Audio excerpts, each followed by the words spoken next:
Olá pessoal, tudo bem? Bem-vindo ao nosso curso introdutório de funções pela Multisaber. Meu nome é Paulo Menegasso e eu vou estar lecionando esse curso aqui para vocês, tá legal? Esse curso ele é voltado para alunos que estão no ensino médio e estão tendo o primeiro contato com esse mundo das funções, né? Geralmente você aprende isso no primeiro ano e é aí uma questão que cai bastante aí nos vestibulares mais concorridos e também no Enem, tá legal? Então, nós vamos dividir o nosso curso em 4 aulas. A primeira delas, a gente vai falar de noções de função e chegar até a parte de domínio e imagem. E na aula número 3, a gente vai falar sobre os gráficos e análise desses gráficos de funções. Entre essas 2 aulas, nós vamos ter aulas de exercícios. Então, essa aula número 2 aqui vai estar relacionada com os exercícios da aula número 1 e a aula número 4 vai estar relacionada com os exercícios da aula número 3, tá legal? Então a gente vai dividir o nosso curso em aulas de teoria e aulas de exercício, bem? Bom, nessa primeira aula então, a gente vai falar sobre o que são funções. O primeiro fato curioso sobre funções é que a gente usa elas desde a primeira série. Pode parecer surpreendente, mas a gente está usando desde lá sem saber. Por quê? A função, basicamente, é definida como uma relação entre duas grandezas matemáticas. Então vamos dar um exemplo sobre isso. Suponha que você tem um vendedor de balões. E esse vendedor está vendendo cada balão por R$ 2. Eu posso definir duas grandezas matemáticas que são o número de balões que ele vende, que eu vou representar pela letra X, e o valor que uma pessoa tem que pagar para ele para comprar esses balões, que eu vou representar pela letra Y. Então, com isso, eu consigo montar uma tabelinha. Ó. Se eu for lá e comprar um balão, eu pago R$ 2. Se eu comprar 2 balões, eu pago R$ 4. E assim por diante. Cada y tem uma relação com x que vale o dobro. Então, y vale o dobro de x. Então, eu consigo escrever uma relação matemática. Olha, y igual a 2 vezes x. Notem que isso aqui, se vocês continuarem aqui, 7, 8, 9, vai dar exatamente a tabuada do 2. Bom, então a gente usava essa relação aqui para calcular a tabuada do 2 e a gente nem se dava conta disso. Tudo bem? Então isso aqui é um exemplo de função, y igual a 2x. Ela é uma relação entre duas grandezas matemáticas. O valor que eu vou pagar, que está no y, e o tanto de balões que eu vou comprar. As funções, elas nem sempre vão ter uma fórmula bem definida, assim como essa daqui. Você pode ter, por exemplo, a temperatura sendo medida em vários momentos do dia.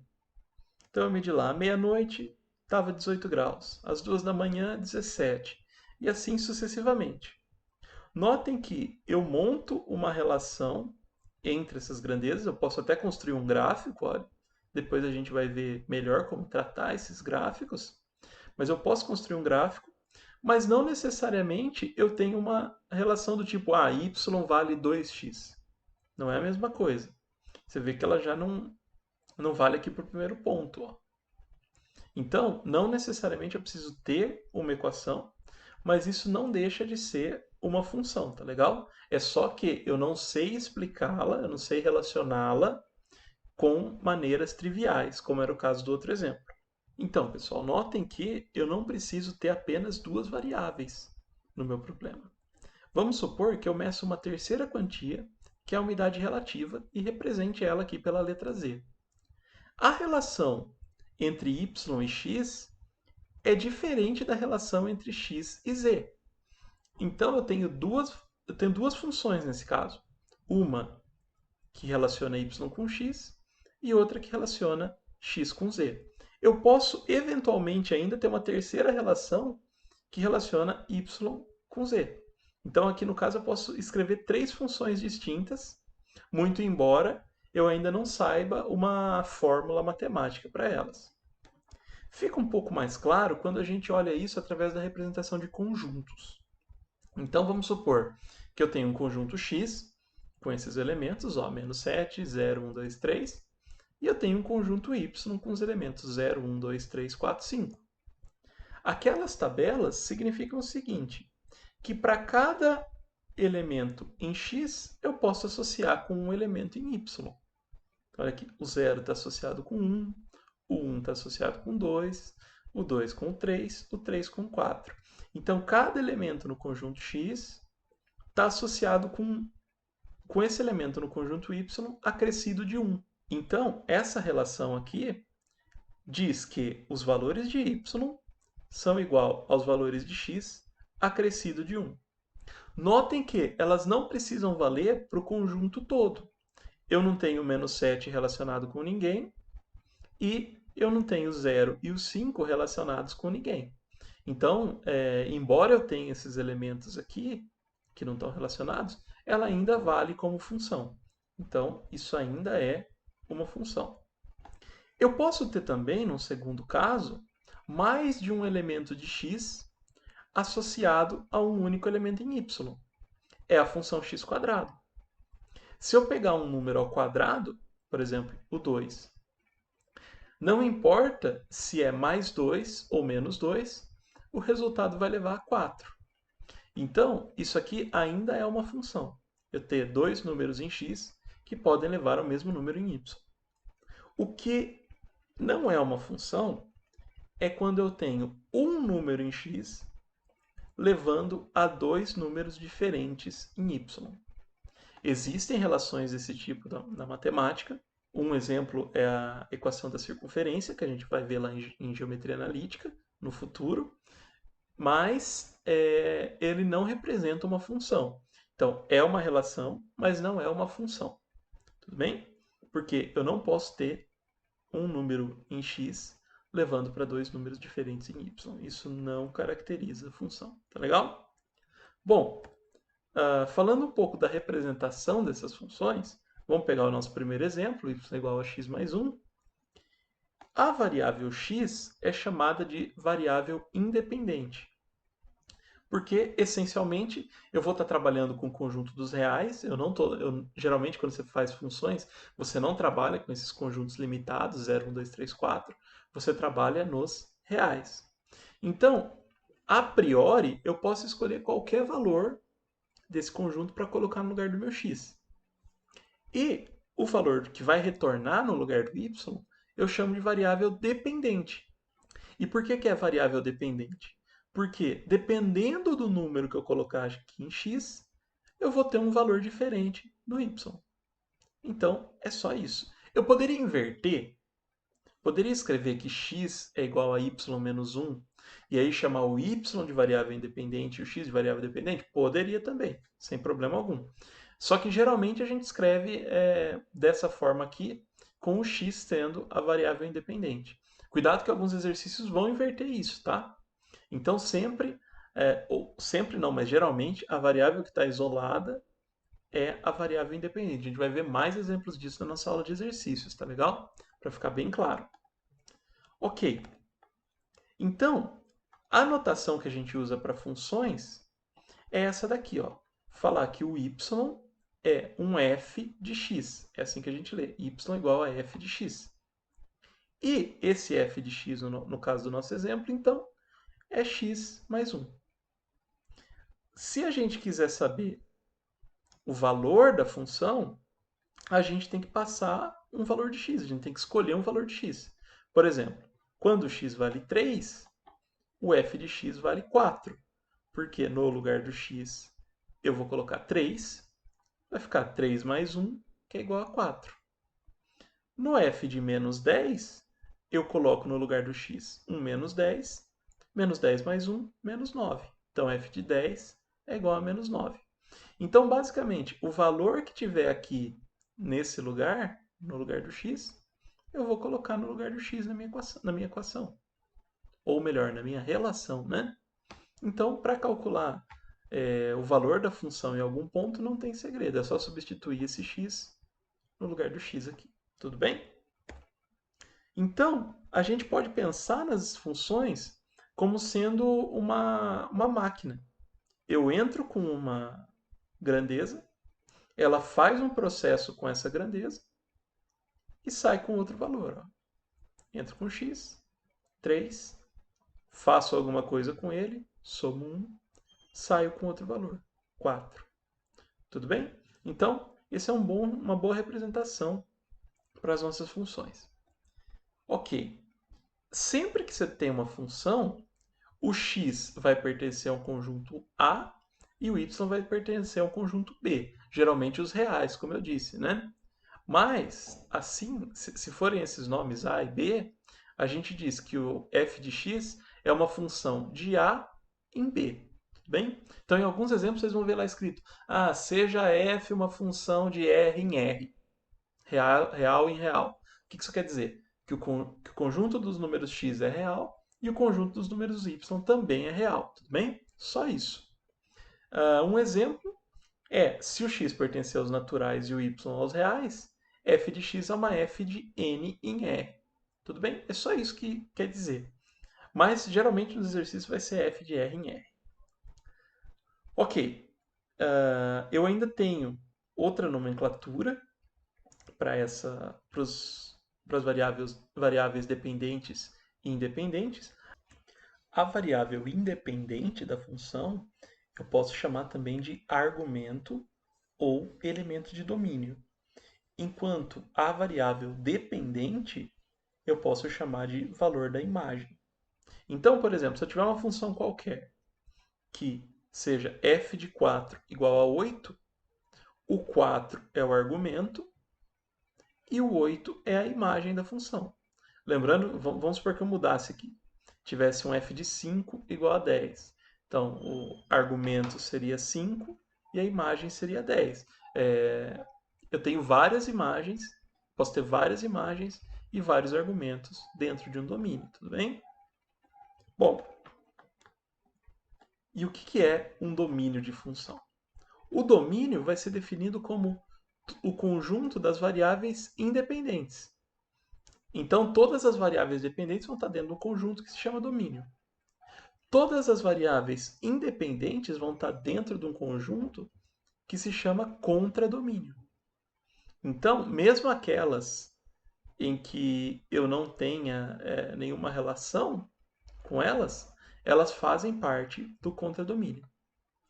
Esse contradomínio ele tem um subconjunto que é o conjunto de imagens da função. Lembra que imagem é o resultado de uma função aplicada a um argumento. Quando eu aplico a função nesses argumentos aqui, eu retorno esses argumentos aqui, 1, 2, 3 e 4. Então, 1, 2, 3 e 4 são imagens da função. Aí a gente diz que eles fazem parte do conjunto imagem, tudo bem?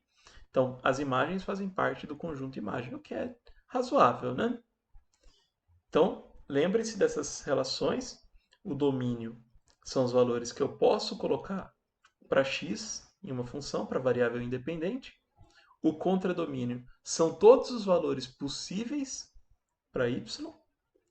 E a imagem é um subconjunto desse contradomínio que tem os resultados que tem relação daquela função. Ok, mas uma pergunta que surge aqui é: você não disse que o conjunto domínio geralmente são os reais? Então eu não posso colocar qualquer valor no lugar do x? Isso é meia verdade. Vamos ver por quê. Vamos olhar para essa função aqui. F de x igual a 5x² mais 2. Essa função aqui, de fato, se eu colocar qualquer x aqui, ela não vai me dar problema nenhum. Agora, e se eu tivesse esse daqui, ó, f de x é igual a 1 sobre x? Eu posso colocar qualquer valor nessa função aqui, exceto zero. Por quê? Se eu quiser calcular o f de zero, como é que eu teria que fazer? 1 dividido por zero. Eu não posso fazer essa divisão dentro da matemática. Então, por isso que eu posso colocar qualquer valor de x, exceto o zero. Então, o que a gente fala? Que o domínio dessa função é o conjunto dos reais menos o elemento zero. Ok? Existe uma outra forma de escrever isso aqui, que é um pouco mais utilizada, porque a gente vai ver em alguns momentos, que é o seguinte: o domínio da função é todo x pertencente aos reais tal que esse x seja diferente de zero. Tudo bem? Então são duas maneiras de escrever a mesma coisa, tá legal? Tem um outro probleminha, que é se eu tivesse uma raiz quadrada. Lembre-se que o número que tem que sair dessa raiz quadrada tem que ser maior ou igual a zero. Se eu colocar aqui menos 7 no lugar do x, menos 7 mais 1, menos 6, eu não consigo tirar a raiz quadrada de menos 6. Então isso me gera um problema. O número que tem que estar aqui dentro dessa raiz tem que ser maior do que zero. Então, para isso, eu tenho que escolher valores de x maiores que menos 1. Se eu colocar qualquer valor menor que menos 1, eu não consigo resolver a raiz. Então, o domínio dessa segunda função aqui é todo x pertencente aos reais, tal que x maior ou igual a menos 1. Ok? Bom, mas aqui eu peguei exemplos extremamente simples. Como é que eu vou saber o domínio de uma função mais complicada do que essa? Bom, existem basicamente três casos que dão problema. 1 dividido por qualquer coisa. Essa qualquer coisa que está aqui no denominador tem que ser diferente de zero. Raiz quadrada de qualquer coisa. Não só a raiz quadrada, mas qualquer raiz de expoente par. Raiz de expoente ímpar não tem problema, mas qualquer raiz de expoente par, essa coisa que está dentro da raiz tem que ser maior ou igual a zero. E um problema final, que é a combinação desses dois aqui, que é quando eu tenho a raiz par no denominador. Que aí não basta ela ser maior ou igual a zero, ela tem que ser maior que zero. Não pode ter o igual, porque se tiver igual vai ficar 1 dividido por zero. Então, embora pareça uma coisa complexa, são só esses três casos que a gente tem que avaliar. Fora disso, qualquer número real pode ser usado como argumento de função. Então, vamos fazer um exemplo com isso, que é o seguinte. Determine o domínio da função. Raiz de x mais 3 mais raiz cúbica de x ao cubo mais 2 dividido por x quadrado mais 4. Então, a primeira coisa que você faz é olhar para essa função e identificar aonde que ela é problemática. E ela tem dois pontos em que ela é problemática. O primeiro é essa raiz aqui, porque ela é uma raiz par. A outra raiz não é problemática, porque é uma raiz ímpar. Raiz ímpar pode ter número negativo à vontade aqui no argumento. Não tem problema. Problemas são só nas raízes pares. Então, essa parte aqui, essa qualquer coisa que está aqui dentro, tem que ser maior ou igual a zero. E o outro ponto de problema é aqui no denominador. Esse denominador tem que ser diferente de zero. Então, a gente vai resolver os dois casos separadamente e depois juntar eles em um domínio só, tá? Vamos ver isso com calma. Bom, resolvendo essa primeira parte da raiz aqui. Raiz de qualquer coisa tem que ser maior ou igual a zero. A qualquer coisa que está dentro da raiz é o x mais 3. Então, x mais 3 tem que ser maior ou igual a zero. Notem que aqui eu não pego a raiz completa, né? Mas eu pego só o que está dentro. X mais 3 maior ou igual a zero. Então, x tem que ser maior ou igual a menos 3. Tudo bem? Essa primeira parte já está resolvida, gente. É só isso. A outra parte é um denominador. Então, esse denominador, x² mais 4, x, tem que ser diferente de zero. Eu não sei quantos de vocês estão habituados a equações do segundo grau, mas eu vou resolver aqui com calma para vocês. Então, o primeiro passo é a gente ignorar esse sinal de diferente e deixar um sinal de igual. Então, isso se torna uma equação de segundo grau, que aí sim a gente já está muito mais familiarizado a resolver, né? Nesse caso, a gente tem uma equação do tipo ax² mais bx, não tem o c, então eu posso resolver colocando x em evidência e transformando isso aqui numa equação produto. Colocando x em evidência, a gente fica que x mais 4 vezes x é igual a zero. Como isso aqui é uma multiplicação, então um dos termos tem que ser zero. Ou x é igual a zero, ou x mais 4 é igual a zero. Desse primeiro termo a gente já tira uma raiz que é trivial, né? X igual a zero. E desse outro a gente só tem que passar o 4 para o outro lado, vai ficar x igual a menos 4.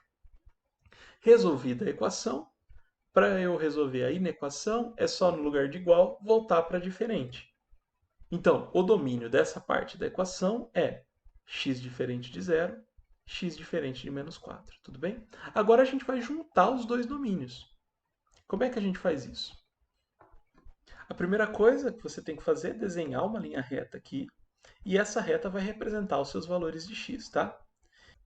Então, pessoal, a primeira coisa que eu tenho que fazer aqui é marcar os pontos. Menos 4, menos 3 e 0.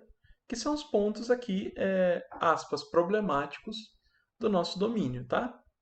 Lembrando que, por enquanto, esse conjunto vermelho que eu estou desenhando aqui representa o conjunto dos reais. Ok, então a primeira coisa que eu vou resolver é, aonde eu tiver desigualdade, eu vou abrir esse conjunto. Então, vejam bem, no lugar do 0 e do menos 4, eu vou colocar uma bolinha aberta. Então, lembrem da teoria de conjuntos, bolinha aberta, significa que o 0 e o menos 4 não pertencem mais a esse conjunto vermelho. Então, agora, o meu conjunto vermelho é todo x pertencente aos reais, tal que se x diferente de 0 e de menos 4. Agora eu vou tratar essa segunda parte aqui, ó, x maior ou igual a 3. Então, tudo que é menor que 3, eu vou tirar do meu intervalo. Então, eu deixo só, eu tirei essa parte aqui que está antes do 3, e deixo só o meu menos 3 aqui dele para frente. Notem que o meu conjunto vermelho vai ficar assim agora, né? X pertencente aos reais, está o quê? X maior ou igual a menos 3 e x diferente de zero. Por que eu tirei o menos 4 daqui? Porque o menos 4 já está contemplado aqui dentro. Porque menos 4 é menor do que menos 3. Então eu não preciso escrever ele aqui, porque essa condição já satisfaz que o x nunca vai ser menos 4. Tudo bem? Só mais um detalhezinho. Vocês percebem que aqui a bolinha ficou fechada e não aberta, como nos outros casos. Por que ela ficou fechada? Por causa desse sinal de igual aqui. Então, se o meu sinal for maior, o intervalo é aberto. Se fosse x maior que menos 3, seria uma bolinha aberta aqui. Mas não é. No caso, ele é maior ou igual. Então, eu tenho um intervalo fechado, bolinha fechada. Tudo bem? Bom, uma vez que eu apliquei todas essas condições, o que sobrou aqui do meu conjunto vermelho é o próprio domínio. Então, o domínio dessa função é x pertencente aos reais, está o quê? X maior ou igual a menos 3 e x diferente de zero. Tudo bem, pessoal? Então, vou deixar aqui alguns exercícios para vocês, né? Que é basicamente para fazer igual nesse último exemplo e construir o domínio dessas funções aqui que a gente tem. Esses exercícios são um pouco mais simples do que o exemplo que a gente resolveu, então tentem fazer e aí a gente vai resolver eles também na próxima aula, tá legal? Então, se vocês não conseguirem, assistam a próxima aula que a gente vai resolver esses exercícios lá e outros, tá? A gente vai resolver esses e alguns mais complexos depois. Bom, então, como resumo da aula de hoje, a gente aprendeu que funções são relações matemáticas, que elas têm que ser definidas em conjuntos, e a gente aprendeu o que é o conjunto do domínio, do contradomínio e da imagem de uma função. Tudo bem? Ok, pessoal. Então, qualquer dúvida que vocês tiverem com relação à aula de hoje, vocês podem me contactar aqui através das redes sociais. Se vocês gostaram da aula, não se esqueçam de deixar o like e se inscrever no nosso canal para vocês terem sempre esses conteúdos. E é isso, gente. Obrigado e até a nossa próxima aula.